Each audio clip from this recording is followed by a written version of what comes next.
кесиптештер, айымдар жана мырзалар, кадырлуу коноктор. Кыргыз Республикасы эл аралык парламент кызматташтыкты жогору баалайт жана мыкты тажрыйбалар менен алмашууга даяр.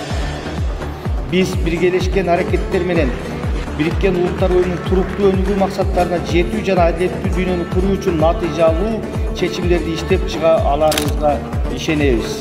Социалдык өнүгүү жана адилеттүүлүк бир жолку жетишкендик эмес, бул бизден жоопкерчиликти, акылмандыкты жана саясий эркти талап кылган тынымсыз процесс экенин баса белгилегим келет. Дагы бир жолу бүгүнкү иш-чаранын катышуучуларына ыраазычылык билдирүү менен бирге бардык кесиптештериме жана катышуучуларга ийгиликтүү жана жемиштүү иш каалайм.